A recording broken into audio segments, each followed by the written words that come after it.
교재 102페이지를 제가 읽겠습니다. 아각 사람 하만이 아하수에로 왕으로부터 모든 대신보다 높은 지위를 받습니다. 왕의 모든 신하들은 하만에게 꿇어 절했지만 유다인 모르드게는 이를 거부하여 하만의 분노를 삽니다. 하만은 모르드게뿐 아니라 모든 유다인을 진멸할 계획을 세우고 왕에게 유다 민족을 모함하여 그들을 멸하도록 허락을 받습니다. 아달월 13일에 모든 유다인을 죽이고 재산을 탈취해도 좋다는 내용이 담긴 왕의 반지로 인친 조서가 전국에 반포됩니다.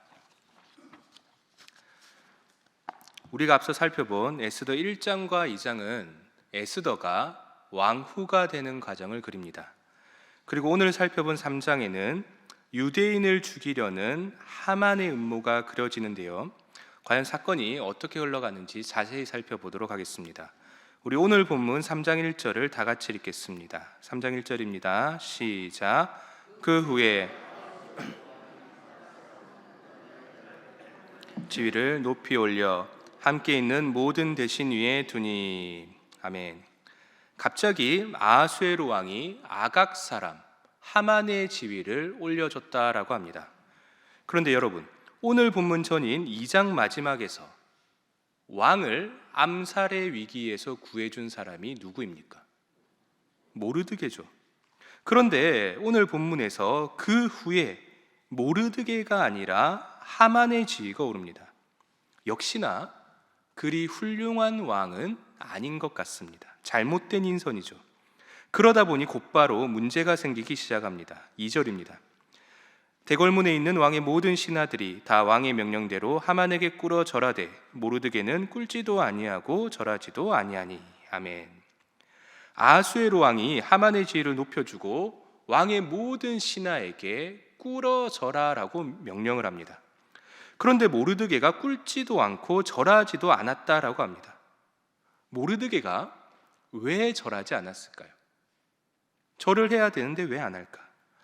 보통 낮은 자리에 있는 사람이 높은 자리에 있는 사람에게 절하며 예우를 보이는 것은 동서고금을 막론하고 상식입니다.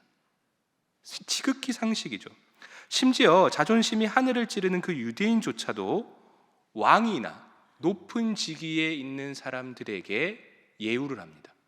구약 성경에 꽤 많이 나옵니다. 그런데 모르드게는 왜 절하지 않는가? 왕의 신하들도 이상했는지 이렇게 말합니다. 3절을 보십시오. 대궐문에 있는 왕의 신하들이 모르드게에게 이르되 너는 어찌하여 왕의 명령을 거역하느냐 하고. 여기서 우리가 주의 깊게 봐야 할 단어가 두 개가 있습니다. 첫 번째는 신하라는 단어입니다. 원어로 에베드라고 하는데요, 뜻이 노예, 종, 하인이라는 뜻입니다. 즉 3절에 나오는 왕의 신하들은 높은 신분이 아니라 대궐문을 지키며 출입을 관리하는 하급 관료들입니다. 참고로 오늘 본문 1절 마지막 부분을 보시면 왕이 하만을 모든 대신 위에 뒀다라고 하죠. 여기 나오는 대신은 사르라고 하는데요, 고관이라는 뜻입니다. 신하들이랑 단어와 다른 뜻입니다. 고관입니다. 사실 거대한 페르시아 제국 정도면 뼈대 깊은 가문과 고위 관리들이 많을 겁니다. 이들이 다 하만에게 굽실거리지는 않았을 겁니다. 신은 귀족에다가 이방인인데 적당히 했겠죠. 그냥 타박을 듣지 않을 정도로 적당히 했을 겁니다. 다만 하급 관리들조차 그럴 수 있는 건 아닙니다. 그러니 오늘 본문 2절에서 모든 대신조차 절했다가 아니라 왕의 신하들, 즉 하급 관리들이 절했다라고 하는 겁니다. 자, 이걸 알고 두 번째 단어를 알면 상황이 더 잘 파악이 됩니다. 3절 마지막에 하급 관리들이 하만에게 뭐라고 합니까? 너는 어찌하여 왕의 명령을 어떻게 하느냐? 거역하느냐라고 합니다. 거역하다. 원어의 뉘앙스가 완강히 거부하다, 절대로 하지 않는다, 이게 아니라 무시하고 은근슬쩍 모르는 채 지나치다, 어영부영 넘어가다 정도의 뉘앙스입니다. 결국 정리를 하면 하급 관리로 추정되는 모르드게가 최고위 관리가 된 하만에게 응당해야 할 경의를 표하지 않은 겁니다. 예를 들어 하만이 최고위 관리가 됐으니까 대궐문을 늘 지나가겠죠. 뭐 가마를 타고 갔든 호위를 받든 기세등등하게 갔을 겁니다. 그러면 하급 관리들이 어떻게 해야 됩니까? 인사를 해야죠. 그런데 모르드게가 못 보는 척 딴짓을 한 겁니다. 다 인사하는데 못 본 척 땅을 보거나 저 먼 산을 보거나 은근슬쩍 넘어갔던 것입니다. 그러자 4절을 보십시오. 날마다 권하되 모르드게가 듣지 아니하고 자기는 유다인임을 알렸더니 그들이 모르드게의 일이 어찌 되나 보고자 하여 하만에게 전하였더라. 하급 관리들이 어떻게 했다? 날마다 권하되. 같이 있는데 얼마나 조마조마했겠습니까? 같이 온다면 큰일이 나잖아요. 그러니까 하만이 지나갈 때마다 놀라서 모르드게를 닥달했던 겁니다. 하지만 모르드게가 끝까지 버티고 딱 한마디를 합니다. 나는 유다인입니다. 에스더서를 읽는 독자들을 참 당황케 하는 부분입니다. 이미 말씀을 드렸다시피 유대인이면 높은 자에게 경의를 표하지 않아도 되는 건 아닙니다. 유대인도 해야만 합니다. 거기다가 추정해보면 이제까지 모르드게가 궁궐에서 하급 관리로 일하면서 인사를 잘했으니까 이제까지 별 문제가 없었겠죠. 왕이 지나는데, 대신들이 지나는데 인사를 안 하고 버텼다? 왕궁에서 일할 수 없는 겁니다. 그런데 왜 지금은 인사를 안 할까? 하나하나 추적을 해보면 다음과 같습니다. 먼저 유대인이 절하지 않는 경우는 대부분 하나입니다. 그 절이 신적인 경배일 경우입니다. 그래서 추정하길 일반적인 경의가 아니라 신에 준하는 경배를 강요했을 수도 있습니다. 하만이 그걸 요구했던 겁니다. 그런데 문제가 뭐냐? 우리가 읽는 에스더서에 그런 해석을 할 수 있는 근거가 없습니다. 개연성은 충분하지만 성경적 근거가 없다는 겁니다. 그래서 부족한 해석입니다. 그리고 두 번째는 모르드게가 매우 오만하거나 뻣뻣한 인물이었다라는 해석입니다. 본인 주제를 모르고 경배를 안 했던 겁니다. 내가 저 이방인 출신, 신은 귀족에게 절할 수 없다. 나 안 해. 이렇게 해석을 하는 겁니다. 그러나 에스더서를 읽어볼 때 모르드게가 그런 사람이라고 추정하기에는 무리가 있는 것 같습니다.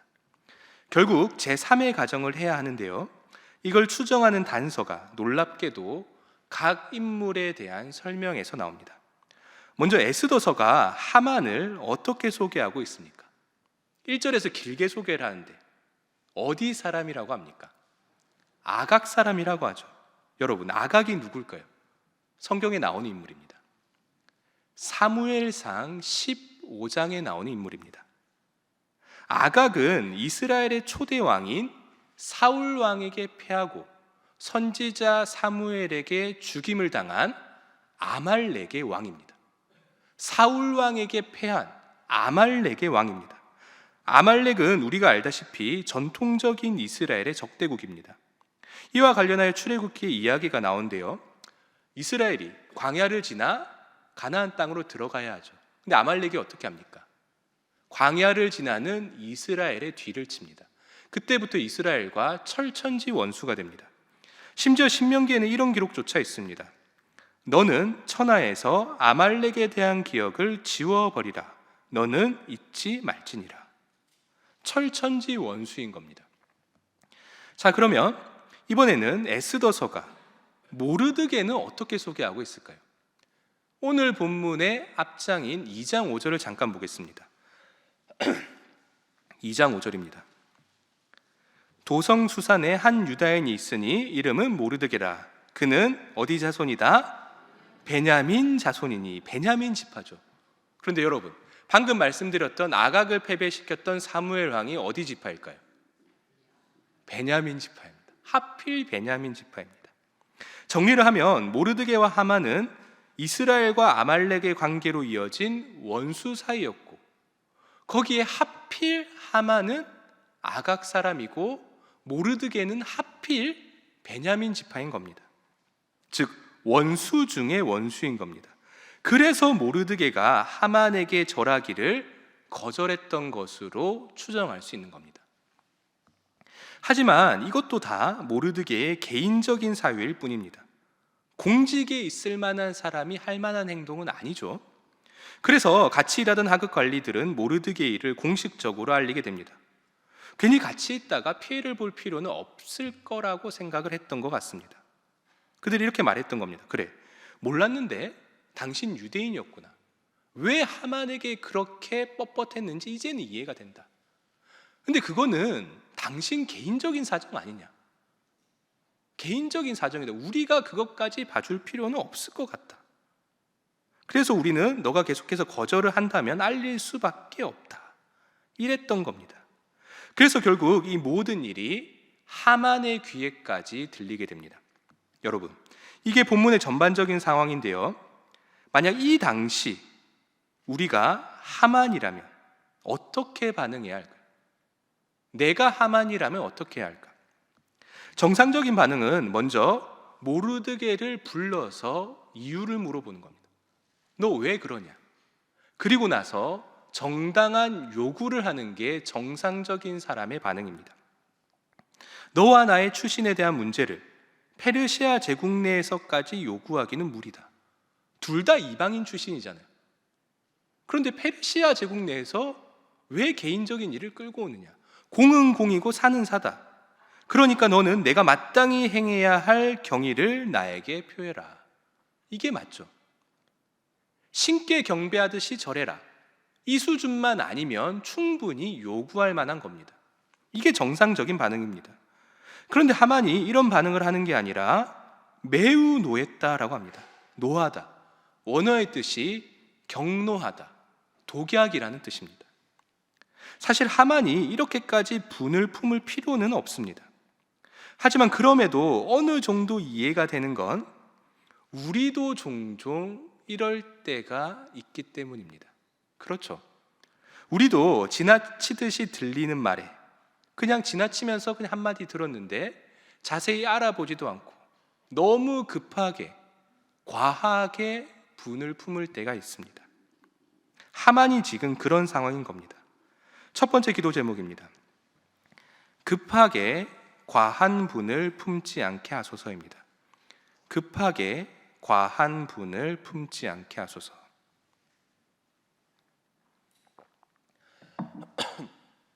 급하게 과한 분을 품지 않게 하소서. 그런데 하만이 여기서 멈추지 않습니다. 더 극단적인 반응을 합니다. 6절을 보겠습니다. 그들이 모르드게의 민족을 하만에게 알림으로 하만이 모르드게만 죽이는 것이 부족하다고 생각하고 아하수에로의 온 나라에 있는 유다인 곧 모르드게의 민족을 다 멸하고자 하더라. 모르드게가 유대인인 것을 알고 제국 내에 있는 모든 유대인을 죽이려고 했던 겁니다. 너무 극단적인 행위죠. 분을 품지 말도록 노력해야 하는데 국가적인 적대감과 자기가 무시당했다라는 그 자격지심이 가슴속을 지배해서 정상적인 사고를 할 수 없는 지경까지 흘러가 버린 겁니다. 이런 분노에 찬 하만이 7절에서 제비를 뽑는데요. 제비는 보통 좋은 날, 즉 기리를 뽑을 때 사용하는 방법입니다. 그런데 그 제비 뽑기를 한 민족을 멸하는 날을 정하기 위해 사용합니다. 굳이 표현하자면 진멸하기 좋은 날입니다. 진멸하기 좋은 날. 이 얼마나 모순적이고 끔찍한 행위입니까? 아무튼 하만이 첫째 딸의 제비를 뽑고 뽑힌 날이 12째 딸입니다. 그렇게 날을 정하자 하만이 지체하지 않고 아하수에로 왕을 찾아갑니다. 우리 8절을 보겠습니다. 하만이 아하수에로 왕에게 아뢰되 한 민족이 왕의 나라 각 지방 백성 중에 흩어져 거하는데 그 법률이 만민의 것과 달라서 왕의 법률을 지키지 아니하오니 용납하는 것이 왕에게 무익하니이다. 꼼꼼히 읽어보면 참 교묘하고 사악한 말들입니다. 먼저 하만이 유대인이라고 하지 않고 한 민족이라고 하죠. 왜 이럴까요? 첫 번째는 사실 고레스 왕에 의해 여러 유대인이 귀환을 하기는 하지만 느헤미야처럼 귀환하지 않고 다시 복귀한 사람들도 있고 왔다 갔다 한 사람들도 있습니다. 그리고 우리가 잘 알듯이 경제적 안정과 높은 지위를 가지고 제국 내에 거주하던 자들도 꽤 많았습니다. 즉 유대인이 인지도가 있는 겁니다. 그러니까 유대인이란 말을 꺼내지 않고 한 민족이라고 하는 겁니다. 그리고 두 번째로 시야의 차이가 있습니다. 뭐든지 시야에 따라, 위치에 따라 시야가 달라지기 마련입니다. 예를 들어 일반인의 입장에서 한 민족을 멸하는 일은 상상조차 할 수 없는 일입니다. 이런 상상을 할 수도 없습니다, 일반인이라면. 하지만 페르시아 제국의 왕에게, 특히 수많은 족속과 나라를 거느린 왕에게 한 민족이란 단어는 크게 다가오지 않을 수도 있습니다. 이들을 다 죽인다. 그럼 이들이 내던 세금은 어떡하지? 이 정도로 생각할 수 있다라는 겁니다. 자, 그리고 또 봐야 하는 게 그 법률이 만민의 것과 달라 왕에게 무익하다입니다. 이것도 사실 엄밀히 말하면 거짓말입니다. 페르시아 제국이 뭐로 유명합니까? 다양성으로 유명하죠. 바벨론과 다르게 다양성으로 유명을 하고, 그리고 그 다양성이 통치 이념인 게 바로 페르시아입니다. 그런데 달라서 왕께 무익하다, 말이 안 되죠. 거짓말인 겁니다. 이처럼 하만의 말은 조금만 생각해 보면 허점투성이입니다. 그래서 하만이 이를 알고, 자신도 아는 겁니다, 허점투성이인 걸. 이걸 알고 선수를 칩니다. 9절을 보십시오. 왕이 옳게 여기시거든 조서를 내려 그들을 진멸하소서. 내가 얼마를 준다? 은 1만 달란트를 왕의 일을 맡은 자의 손에 맡겨 어디에? 왕의 금고에 드리리이다. 뇌물이죠. 보통 당시 페르시아가 지배하던 지역을 다스리던 총독들이 있는데요, 그 총독들이 1년에 내는 세금이 200에서 700달란트 정도입니다. 그리고 가장 많은 세금이 거치는 곳이 인도였는데요, 거의 1000달란트에 달했다라고 합니다. 그래서 그런 지역들을 다 모으면 페르시아의 1년 세금이 나오는데 얼마나 될까요? 페르시아의 1년 세금이 1920달란트 정도 됐다라고 합니다. 1920달란트입니다.